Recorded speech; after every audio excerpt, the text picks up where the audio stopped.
Alright guys, sorry it's been a minute for a video. I'm sure nobody really pays attention to my YouTube at this moment.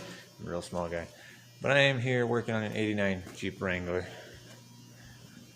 In case you haven't noticed, I do work on a lot of Jeep stuff. It's kind of where I'm more specialized in. I'm not going to say I'm a specialist at all. But this one has a massive valve cover leak. Let me see if I can get the light on.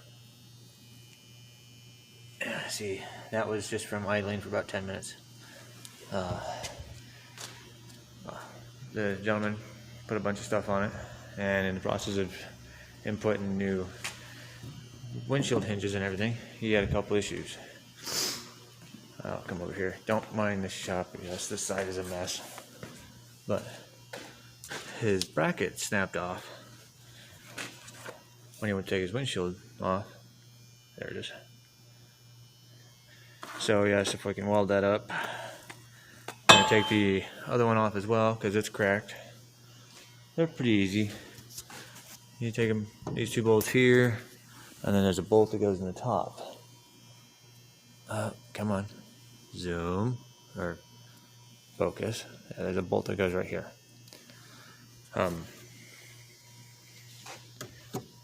But that's not the major issue. It has a battery draw and had a valve cover leak.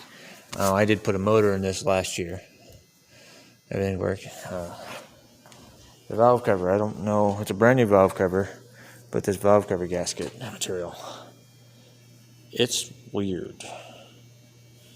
I don't know what the deal is with that valve cover gasket. It feels like silicone.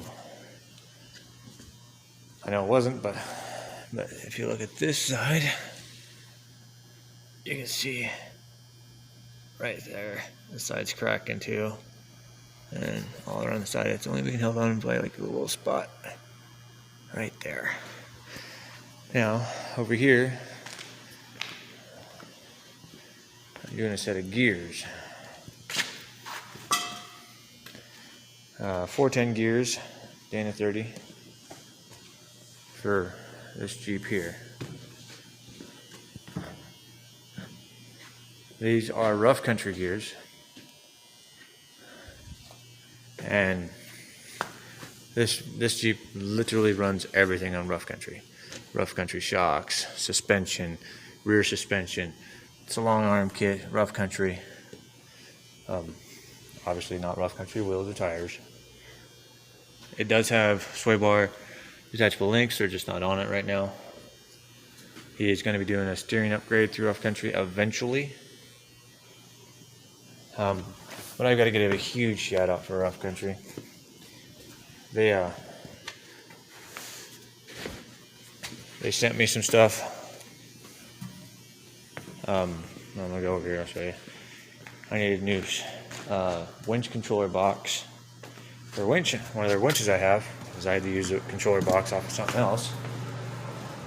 And I was talking to him about how I need to do a spring upgrade on my Jeep. I have their long arm kit, and I had a different set of springs that they weren't rough country. They just weren't working for the rough country kit and shocks and everything. They were too long. So they're like 7.5 inch springs. They were supposed to be 6.5, but they weren't. So I was talking to them about it and told them about my YouTube channel and stuff. And I'll give a huge shout out to those guys. They money on the spot. They help out even the little guys. So he sent me a set of springs for my YouTube channel, and it's a huge shout out for rough country. Jason over at Rough Country, you rock. His extension's 180. If you need anything, that dude, he'll get you taken care of. I'm sure this light is not making my face look any prettier than it already is. But right now, I'm doing their rough country gears. I do have a video coming out on this. This is their rough country Dana 30 thing. Dana 30 high pinion master install kit. That is the part number. And this is the part number for the gear set. They're 410s. Unfortunately, Rough Country does not have gearing set up for the 8 1/4, which is what this Jeep runs. And this is the new 8 1/4 limited slip rear end going in it.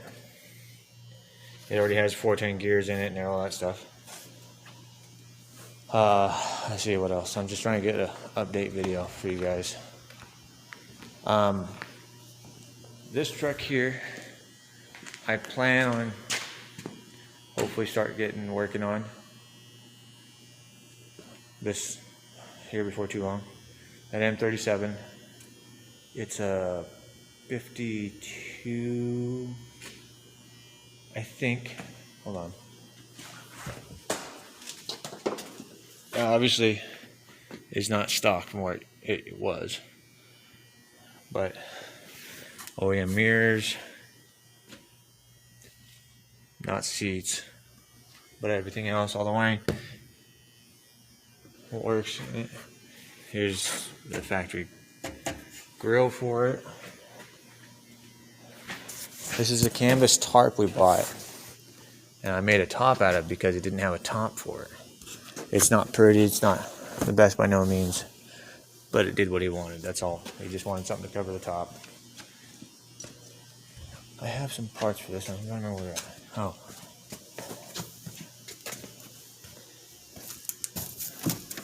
This right here, that's the box I needed for my winch.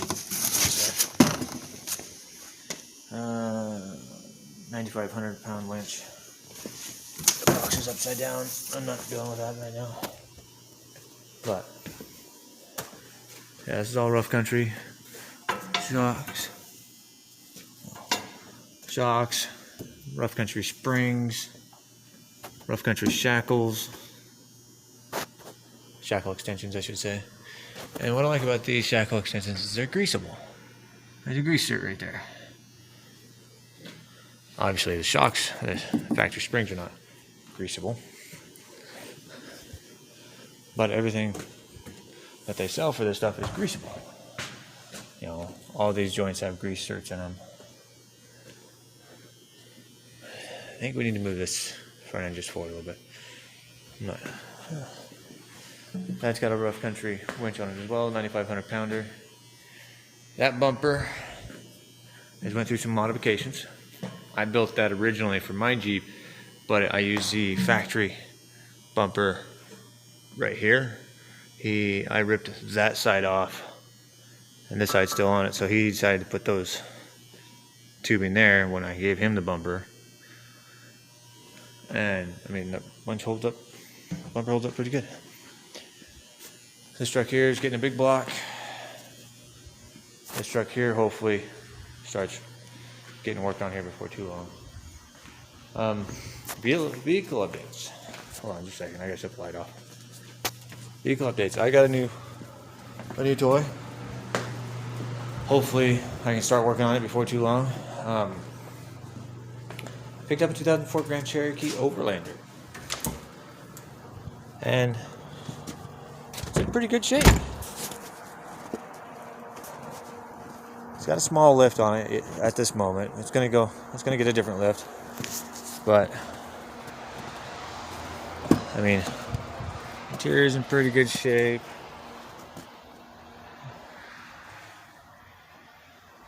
When I can afford it, hopefully I can get I'm gonna go the long arm kit from Rough Country when I can afford it. Because like I said, I'm just a small guy. I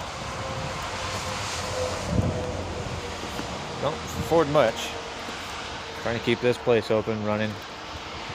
It's really hell.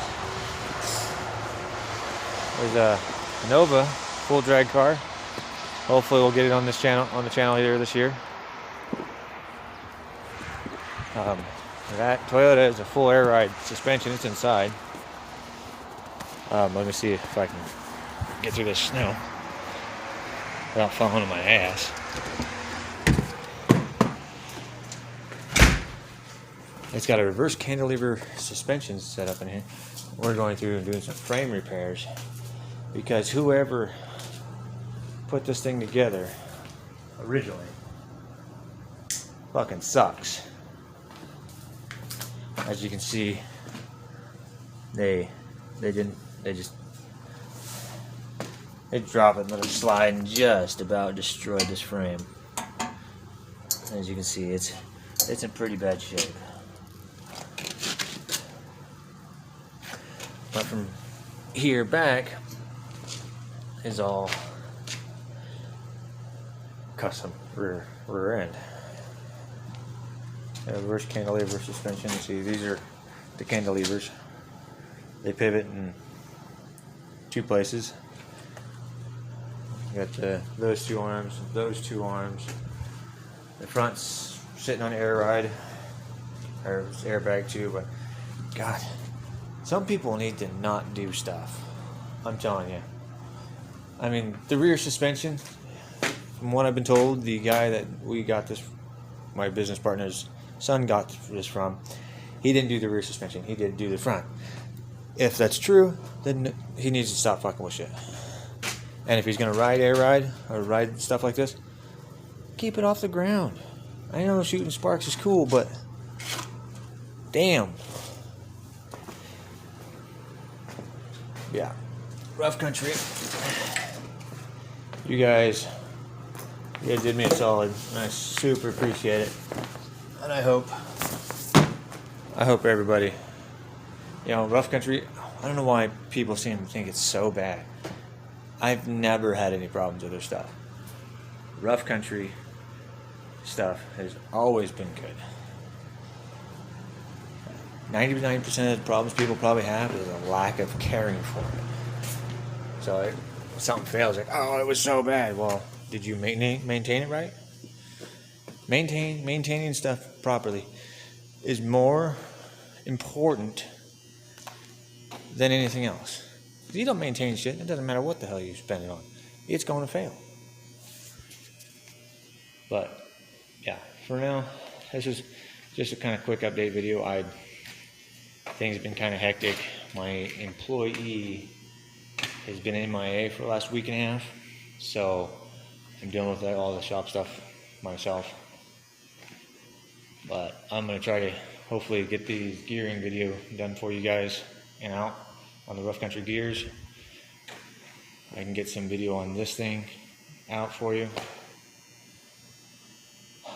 For now, you guys have a good one. Stay safe. Don't do anything I wouldn't. My outro is not going to be great. Thanks, guys. Bye.